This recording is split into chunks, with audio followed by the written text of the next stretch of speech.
Good evening, folks. Triple Crown here, coming to you from Vancouver, British Columbia.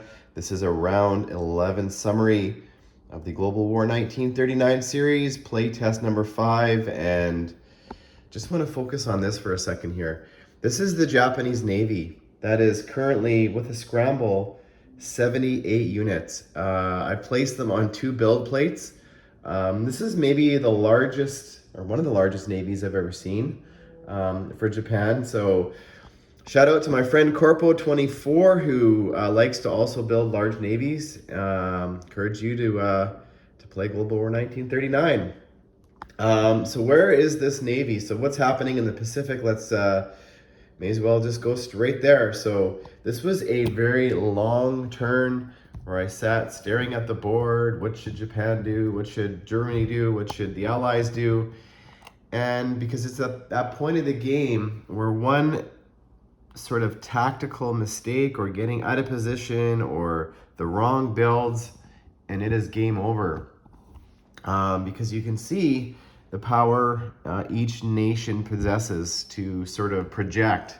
And if they're able to unleash their presence, then it's probably unopposed, so to speak, then it's probably game over. So the Japanese Navy, this is what they decided to do. They are sitting in this sea zone here off of Shanghai, which is sea zone 106. And now listen to this, folks. This is what they did. And this is the reason why they did not build in this other major factory in Fukuhara. They built as many units as they could because Tokyo was under threat, and they felt they could build enough units to defend it. And they've currently got about 45 or 50 units there, someone there with a fortification and a bunch of aircraft. So the Americans would not be attacking that next turn. That would be suicide. They would lose all of their ground forces. So because the Japanese felt Tokyo was safe, maybe the weak link, they can probably afford to lose one, but they can't afford to lose 2 victory cities. So they decided to protect Hong Kong and Shanghai. So that is where the Navy is currently sitting. And if America was to get in there, they have enough ground units to kill sort of whatever is in one of these 2 or maybe both spots. So that is a problem for the Japanese. So they are currently trying to defend it with their Navy. And this is what they are going to do. So they built a bunch of aircraft last turn. You can see they built 3 aircraft in Siam. They got a bunch in Tokyo. They've got a couple more in the Philippines. So what they're going to do is there's currently an air base in Hong Kong. So what they could do is build another air base in this territory here in Kwangtung and build another one in Formosa and land some aircraft there and have a quadruple scramble of 12 planes.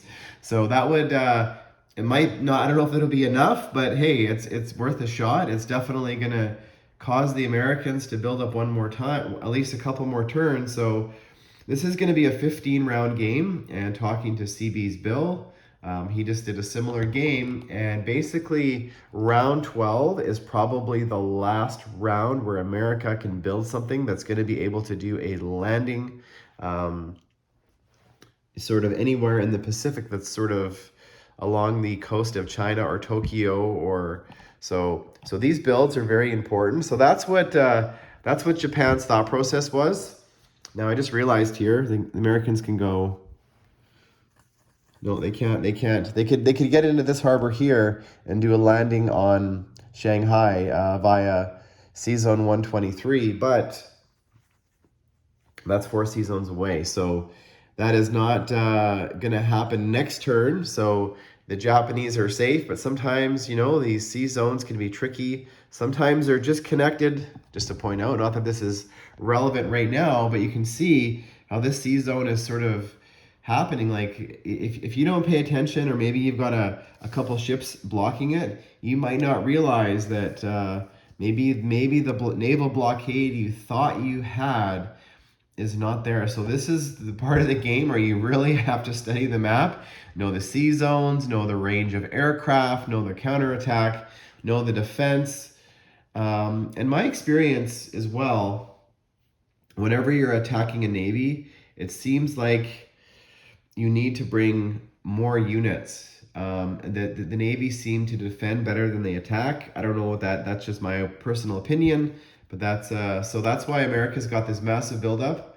And they don't even fit on the American build charts anymore. So currently, America has a combined 70 units sitting there in Wake Island, ready to go. And that is not, look at all, they don't even fit.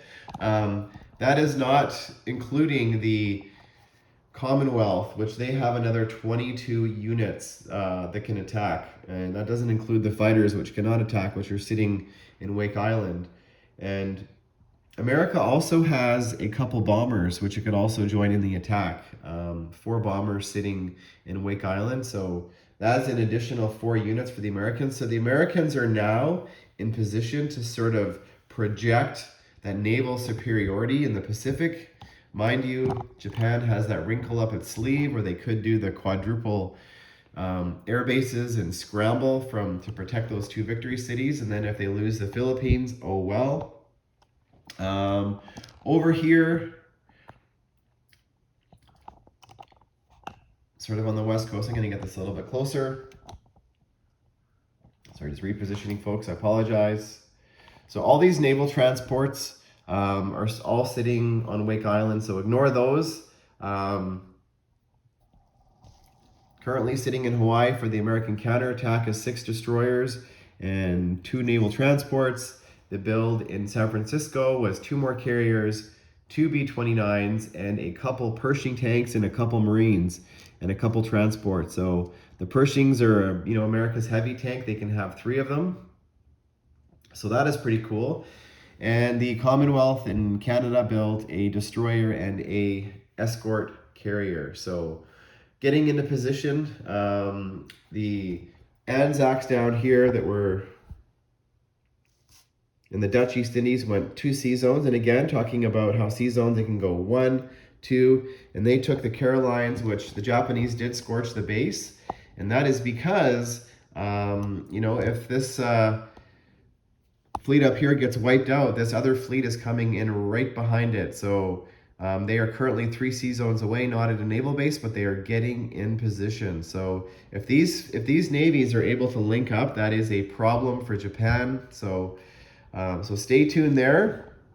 And they built a couple more naval transports and another escort carrier down here. And the reason they're building escort carriers, in case you're wondering, is because they've got sort of these aircraft sitting in Wake Island. They're not doing anything. So that's what's happening there.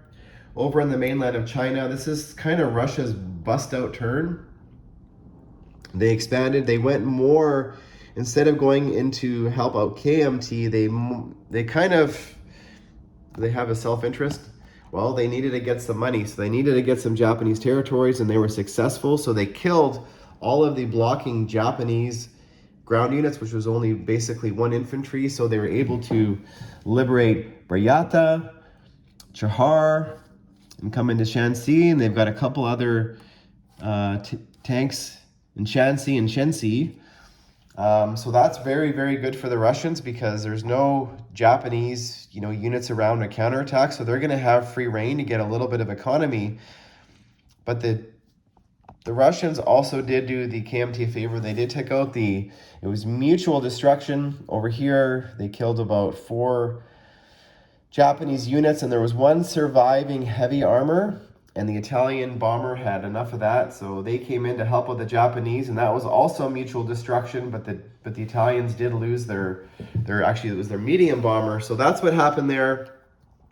The Japanese economy is still very healthy. They're making over 100 IPP, so they're still going to be able to build aircraft and naval bases. And down here in the Pacific, because they wanted to make sure that if the Australians were going to come and start liberating these islands, they built pillboxes on all the islands now. So basically what a pillbox does is an automatic kill for 1 attacking infantry. So that's going to be, it starts to take a toll logistically when the Anzacs are coming across and they only have a few naval transports and they're losing 1 or 2 ground units on every single island they take.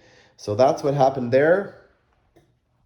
Over here, There is a seesaw battle happening back and forth for Transjordan, and currently now the Axis have the advantage. The British had a counterattack to take back Transjordan, and to do it, they had to send in all their armor to do it, and that is because they were worried about the Italian counterattack. And if the Italians were able to liberate Transjordan, the Germans were coming through to take Cairo. So the British are going to lose Cairo, but they're trying to delay it as long as possible. So this is still the British Navy, which is locked out of the Mediterranean. It's sitting here in Sea Zone 64. And the Italians, well, the Italians probably had their best round of the game. They were able to liberate North Africa and Upper Egypt and Malta, take back Sicily, and also they had to take back Corsica, and that is because they were building naval transports, which once the German fleet leaves, what's going to happen there is the British heavy bombers, the Lancasters, could come in 1, 2, 3, 4, 5, 6, 7 and do a landing. So they wanted to take away the easy landing spot in Corsica, but because eventually the British, aircraft are going to be pushed out of Cairo. So yeah, but Italy's now making 52 IPP. They did have some leftover cash they didn't spend, but they are now getting all of their NO bonuses, which is I think a 3 for clearing the Med, and also a 5 for having control of the Middle East. So the British up here did take back Barcelona, but it's just at this point of the game, it's just more of a nuisance. The Germans are eventually going to be able to be strong enough in all positions where I don't even know if the British are going to be able to do a landing at all. But they're, just playing a little bit of just keeping the Germans honest, so to speak, make sure they defend Paris. So that is the end of round 11. So I had a comment, I think it was I can't remember his name, Warhammer or War. I apologize, but he does want to see this naval battle of Japan and America and the Commonwealth. So it is coming, folks. So stay tuned for round 12.